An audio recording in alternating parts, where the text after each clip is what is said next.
Hello, thank you for joining us on this episode of Sports Bets for Free. My name is Scott Jenkins, your host, just a local sports bettor here in Phoenix, Arizona, and hopefully today with our bets and your bets, it's going to be another profitable day.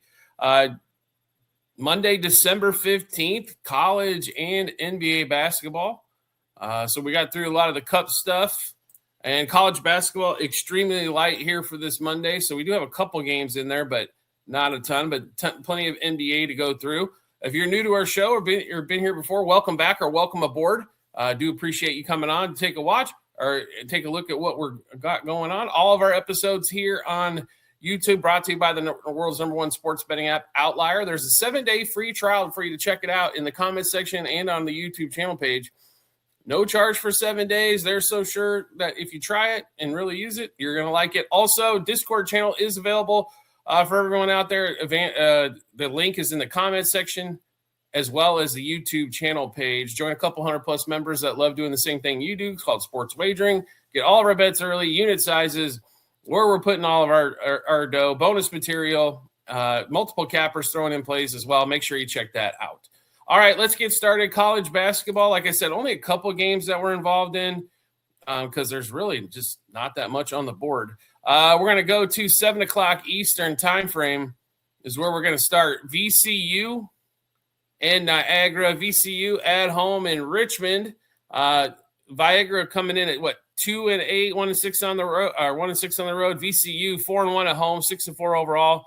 VCU should win this thing by 40 plus. So this line at 31.5, 31.5 for the game. And the second and last college basketball game we're on is going to be 7 o'clock Eastern time frame. Southeast Louisiana and East Texas A&M. This game played in Hammond, Louisiana. Southeast Louisiana at home, where they're 1-1 in the Southern Conference, 4-6 overall. East Texas A&M 5-5 and 0-1 in the Southern Conference. We do like East Texas A&M here. A game that could be a slower paced game here for sure. We want to put those 4.5 points in our pocket. So East Texas A&M plus 2.5 first half and plus 4.5 for the game. All right, now we get over to the NBA slate. Interesting Sunday, to say the least. The Wizards get a road win against the Pacers. The Hornets get a road win against the Cavs. The 76ers do cover but don't win. The Nets get a big win. They win by 45 over the Bucks. Kings were beating the T-Wolves again for the first quarter, first half, and lose. Pelicans get a road win against the Bulls. The Bulls continue just to die on a vine. Lakers finally got a road win, barely. And we told you Portland against the Warriors. By the way, Portland's won 3 out of those the first 3 matchups in that season-long series. They seem to have they are the Warriors' kryptonite, I guess, at the moment. All right, so let's get started with what's going on Monday, 7 o'clock Eastern time frame. Pistons at the Celtics, the TD Garden in Boston. Celtics been playing pretty good ball as of late, 8-4 at home, 15-10 overall. Jaylen Brown's had monster numbers, averaging almost 30 points a game. Pistons are 20-5, 8-3 on the road. The Celtics have just been able to score a little bit more. The issue with the Celtics is always the concern every time you bet them is, are they going to be able to shoot for, I don't know, like 3 quarters instead of just 2? They take so many long shots and threes. That's the one thing you do concern yourself with, especially when you're playing them on the line or playing a total with them. We do like the Celtics in this spot. I just don't know if it's a great spot here for the Pistons. Injury report-wise, just to run through that really quick for you, it looks like we've just got Isaac Jones, game-time decision, Ron Harper, game-time decision, so that's it. Both teams pretty healthy. Pistons did win their game at home. Celtics have won their game at home, so they've split so far. Celtics are favored by 1.5 here. I just think they win by 5 or more here. Celtics money line first quarter. Celtics money line first half. Celtics minus 1.5 for the game. Jaylen Brown, 30-plus points. Walsh, 2+ points in the first quarter. Queta, under 8.5 rebounds. Derek White, 28+ par points, assists, rebounds combined. Tobias Harris, I almost hate doing this, but he's been playing all right. 15+ points and assists combined. Queta, under 20.5 par. That's points, assists, rebounds combined. Cade Cunningham under 36.5 points and assists. I hate playing, nobody likes playing unders on stars, but Cade needs to figure out to score first and that offense clicks better. But he continues to try to get everybody involved for way too long and then score later on. So if you like Cade Cunningham point totals, I highly recommend almost playing a live point total. Once he plays through his first quarter, I think you get that at a definitely discounted price if you're looking to do something like that. Ausar Thompson, 6+ rebounds in that game there. So overall, like it should be pretty much a back and forth game, I would think. I think the Pistons are not normally a big-time scoring team, so they'll keep it in check there as long as the Celtics don't get red hot from three. The Pistons need three-point shooters. If they're out there looking, I know there was some Anthony Davis rumors. They don't need another big. They need three-point shooters to spread the floor. So the Thunder could use another three-point shooter as well. So like the two of the top teams in the league should be looking for three-point shooting. It's hard to find guys that are consistent out there that are willing to fire it up. That's for sure. So anyway, let's get to the next one, shall we? 7:30 Eastern time frame. Raptors on the road at Miami. Miami, even though 14-11 overall, they are 10-3 at home. The Raptors have definitely shot themselves in the foot as of late.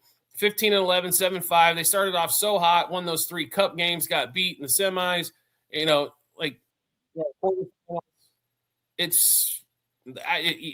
can't make heads or tails of it sometimes with some of these teams. It's like, they play so well one night and then they come back the next night and it's a stinker. What we're looking for, at least for us, is going to be consistency throughout. Like, okay, the shooting's going to go back and forth a little bit. Like some nights are going to be hotter than others. I understand that one, but effort when it comes to like rebounds, defense, things of that nature, we're just looking for a little bit more consistent effort. And the Raptors have been consistently underperforming, to say the least. The Heat are favored by 5.5, 237.5. We like the Heat in this particular matchup here. Wouldn't be surprised if this thing goes over as well, though. Heat -1.5 first quarter, -3 in the first half, 5.5 for the game. Immanuel Quickley, 2+ turnovers. Norman Powell for the Heat, 25+ points and assists combined. Immanuel Quickley, 18+ points. Brandon Ingram, under 32.5 par points, assists, rebounds combined. Andrew Wiggins, 6+ field goals. Davion Mitchell, 8+ assists for the Heat. Then we've got Jaime Jaquez, 4+ assists. That's pretty decent plus money as well on that one. Jaquez, 4+ rebounds. So the Heat had been god-awful on the road, but the one thing they've continued to do is play well at home. I don't know if it's the South Beach booze flu or they're just that much better at the home court, but they've definitely played well at home and put the numbers together there. All right, let's get a look at the next game, shall we? 7 o'clock Eastern time frame. Mavericks and the Jazz. This game played in Salt Lake, and somehow the Mavs are still favored. Okay. They're 10-16. The Jazz are 9-15. The Jazz are 6-7 at home. The Mavs are 3-6 on the road. Like I said, not really sure why the Mavs are favored here. The books have no love for the Jazz. I understand. Power rankings determine, I guess, that it's going to be, the Mavs should be favored. But for the Jazz, Yusuf Nurkic is out and Niang's still out. For the Mavs, Derek Lively, obviously out for the season. Kyrie still not back yet. Won't be back now. That's been pushed back till the middle of February. D'Angelo Russell out for this game. Anthony Davis and Daniel Gafford, both game time decisions for the Mavs. A lot of teams tend to sit players when they go to Salt Lake, and they play well at home. That's not necessarily the best idea against the Jazz. But like I said, 9 o'clock Eastern time, 238.5 is a total. If I was leaning one way on the total here, we're not on it, but I'd be leaning to the under. But big number there, and the Mavs don't tend to normally score big bunches. Jazz +0.5 first quarter.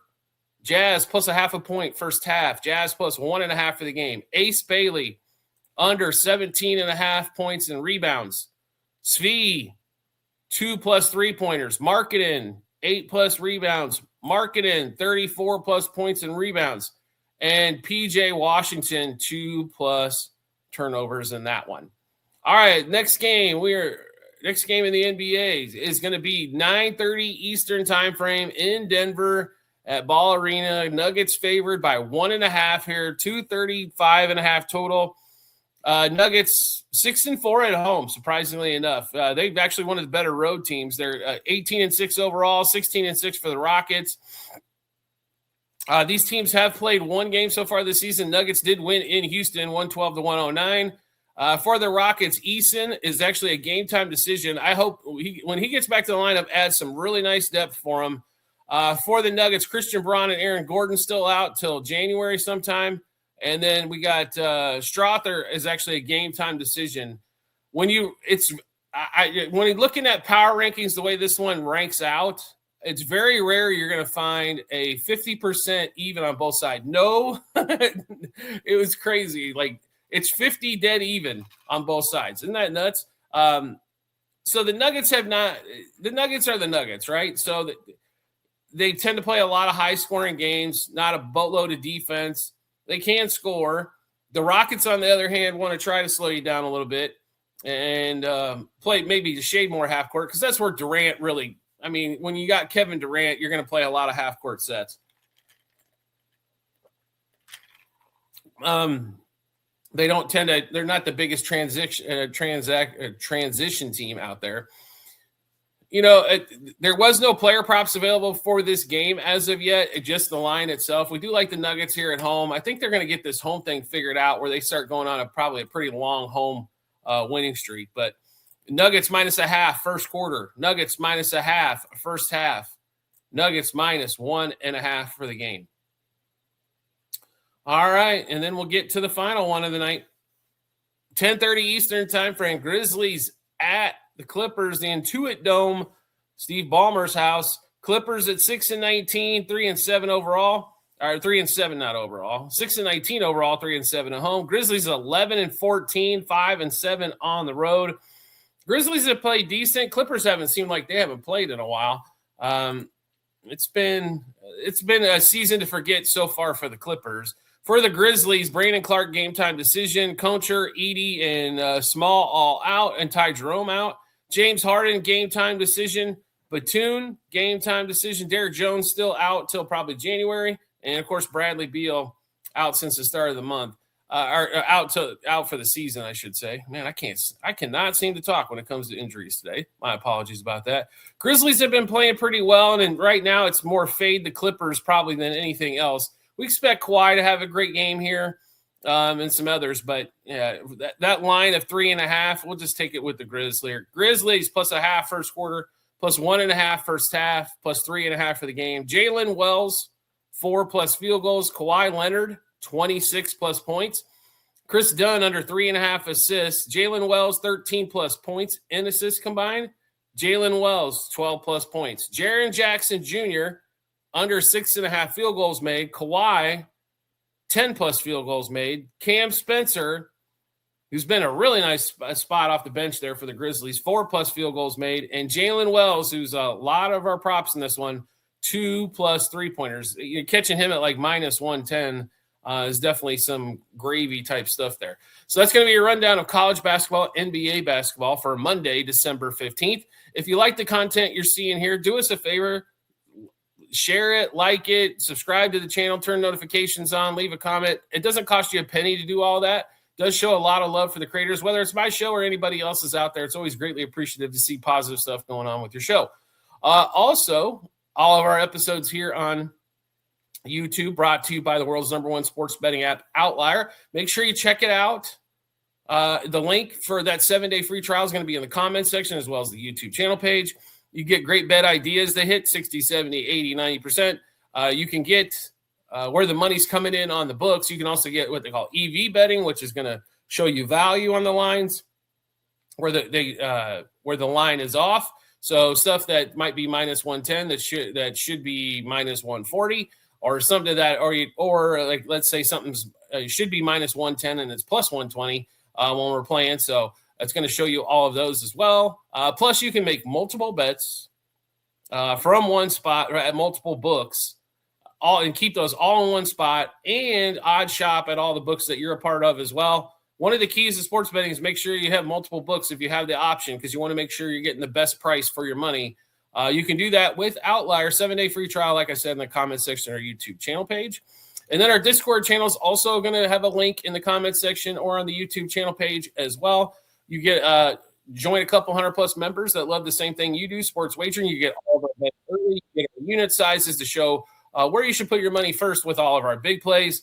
Plus, you're going to get college basketball, NBA basketball, and you got college football and NFL football. You've got, you're also going to have Major League Baseball as well. Bonus bets. There's going to be multiple cappers throwing in bets as well. A lot of the players that are in the Discord are also going to throw up some of their wagers. There is action, basically 365, 20, for the year. It's crazy. We also post Formula One, WNBA, that we do in golf, UFC that we do not post for the public when we are playing those. So you're going to get a lot of extra material rather than what you can get on these shows from us as well. So make sure you check that out. You'll find the link in the comments section as well as the YouTube channel page. We do appreciate everybody's support as always and look forward to seeing you on our next episode.